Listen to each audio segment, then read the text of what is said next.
Welcome back to the Red Dice Diaries RPG podcast with me, your host, John.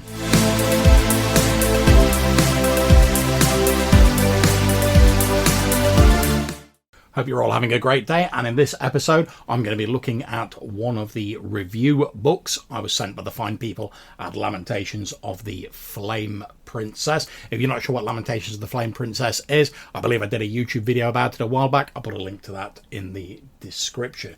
And today we're going to be looking at the module In a Deadly Fashion by Courtney C. Campbell. Now, it's difficult to talk about a module without giving things away, particularly in this case when it's a mystery/investigation scenario, so consider this your spoiler warning. If you don't want the adventure to be potentially ruined or impacted, you might want to wait until after you've played it before you listen to this. Okay, so with that out of the way, In a Deadly Fashion is a hardback full cover book, clocking in at just under 50 pages.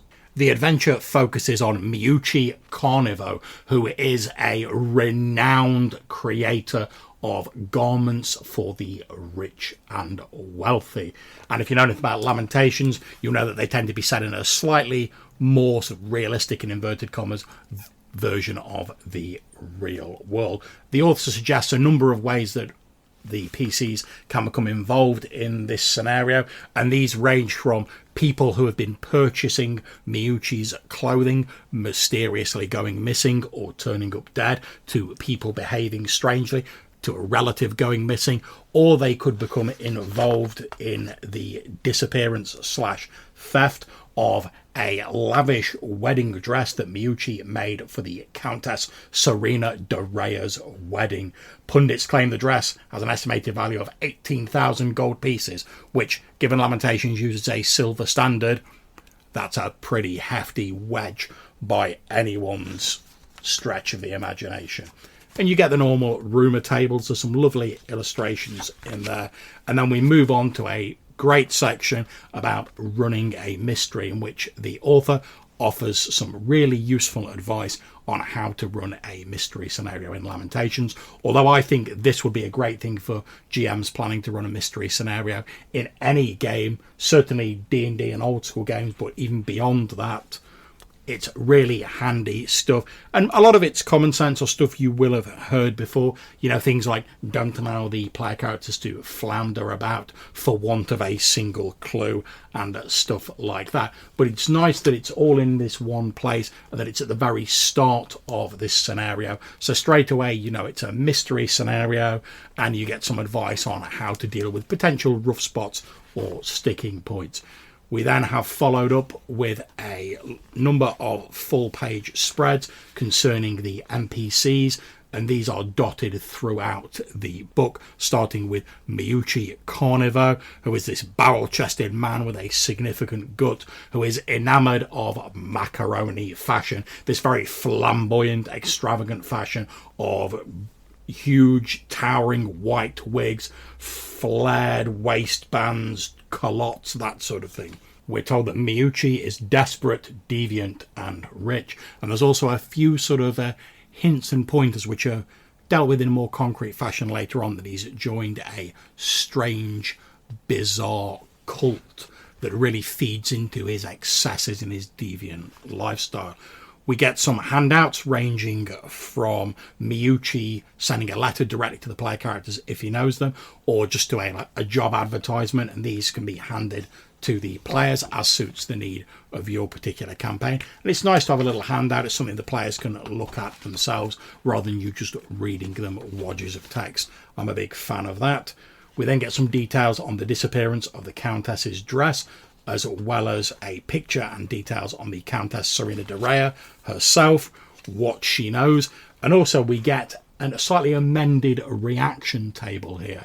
Now, if you've played any old school D&D, you'll know that when you go into an encounter, you tend to roll 2d6 on a reaction table, modified by the charisma modifier of the person rolling it, and that determines whether the enemies or the antagonists you're facing are sort of hostile, neutral, or whether they're friendly.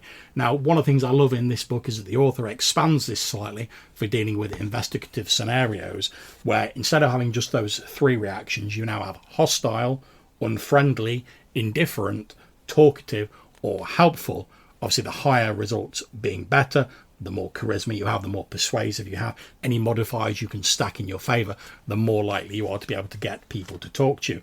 And this is a useful shorthand for an investigation that involves you questioning a lot of witnesses. We get a write-up on Duke Alfonso de Rea, the husband of the Countess, and Catalina, the aunt. She is the aunt of the maid who is currently in the frame for apparently stealing the wedding dress. However, the maid herself has disappeared and not been seen for some time. So you can speak to the aunt, find out what she knows, find out a bit of background, for some details on if you want to examine where the dress was stored, and that sort of thing. Following on from that, we have a number of events that you can use to sort of move the story on if you need to. These involve like a person suddenly turning up dead who was involved with buying some clothing from Miyuchi. You can question his drinking associates and things like that. There's a rival seamstress, I suppose, tailor, who is murdered, a man by the name of Martin de Moya, who on the QT was trying to steal some of Miyuchi's fantabulous designs, but got mixed up with the wrong crowd. They may have offed him. Perhaps the mysterious fate that the dress met also befell him. Who knows? You'd have to read the book to find out. And it gives you some handy bullet points of advice for what sort of stuff you can find out about that. We then go on to a wrapping it up section, which talks about how the investigation might play out, depending on what the player characters do, what the consequences might be. And again, it's all done in a nice, simple bullet point fashion, which I really love. We get a write-up of this mysterious death/sex cult. Well, it wouldn't be Lamentations if it wasn't trying to be a bit outre, would it? But there's nothing really too extreme here, to be honest. The art might not be to everyone's taste, but it's really not on the extreme end of anything. And the writing itself is nothing to be concerned about. And to be honest, if you didn't like that bit of it, you could remove it. But I certainly didn't find anything objectionable in it. After all, strange cults have been a part of sort of D&D for forever, basically. You know, NPCs who are sort of secretly worshippers of some odd creature or who have got into sort of slightly deviant ways. We get a list of locations such as the Miyuchi estate and bullet points on how you can investigate those. And then we get details on the final horror that has been the root cause of all of these problems. And I won't go into it in too much detail because I don't want to spoil it for anyone who hasn't played it. But let's just say that something magical and unexpected has been occurring. And it's something that potentially, depending on how you finesse it as a GM, could have a wide-reaching and potentially devastating effect on your campaign world. And all this potential is discussed in the book. You know, you get stats for the antagonists and stuff like that. And like I said, there's a little discussion on how it might play out if the horror is allowed to continue in a sort of slightly body snatchers style manner. And whilst a lot of GMs might shy away from this, you know, you don't want to potentially wreck your setting, I would say, from my point of view, obviously it's just my point of view, I would say just go for it, embrace it wholeheartedly. If it happens, it happens. You know, bits of your setting get destroyed. It's not that you can't create new ones. It would create a whole interesting new sort of situation that will be ongoing in your campaign world and potentially a new threat for your player characters or maybe NPC agencies to attempt to deal with. So, what do I think of the book? I think, as per the usual that I've come to expect from Lamentations of the Flame Princess, the actual sort of production quality of the book is great. It's a very sturdy hardback. The paper is glossy. The text is nice and big. It's full colour. There is plentiful, beautiful pieces of artwork throughout it.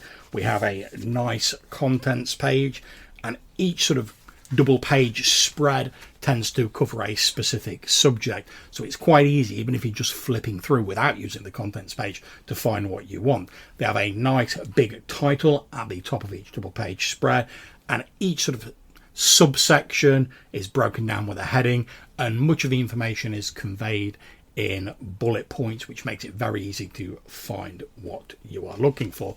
All of the NPC write-ups are a double page spread with sort of ancillary information associated with that NPC included. You get a nice big picture, some very quick to reference sort of hints about how the NPC might respond to certain stimuli and what their normal sort of attitude is. You get bullet points telling you what they know about the matters at hand, and like I say, sort of ancillary information. So for Catalina, the aunt of the vanished maid, you get bullet points telling you what will happen if they try and examine where the dress was stored. Overall, I think this is a really great book. There's nothing in particular that I don't like about it, to be honest. There's some nice maps in there, some nice layout.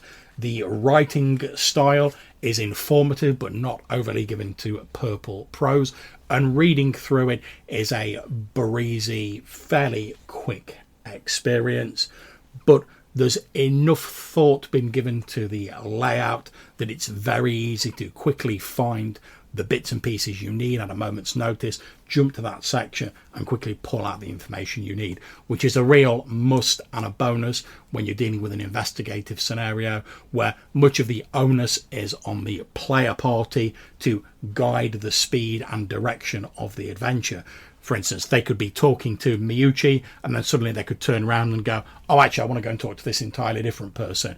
And this book allows you to be ready for that and have the information to hand. If you're at all interested in running an investigative scenario, particularly using D&D or an old school game, but maybe even outside that, I would highly recommend you give In a Deadly Fashion a look. As I say, it's a beautiful hardback coming in at just under 50 pages. At the time of recording, it's available on the Lamentations of the Flame Princess web store for €25, which is about £20 in British money and just under $30 in American money. And that price includes both the print version, obviously exclusive of postage and packaging, and the PDF version as well. I'll put a link to the web store for Lamentations in the description of this episode. But like I say, if you're at all interested in running a mystery scenario, or you want something with like a sort of Body Snatchers vibe with a slightly different spin, I really do recommend giving this a read. So, hope you've enjoyed this look at Lamentations of the Flame Princess in a Deadly Fashion by Courtney C. Campbell. If you'd like to tell us what you liked, what you didn't like, or talk to us about anything else, drop us a message. You might be featured in a future show. You can either send us an email to rddrpgpodcast@gmail.com, or you can send us a voicemail to SpeakPipe or Anchor. Again, links in the description. So until we catch you again, have a great day, and whatever you're playing, hope you have fun. Take care.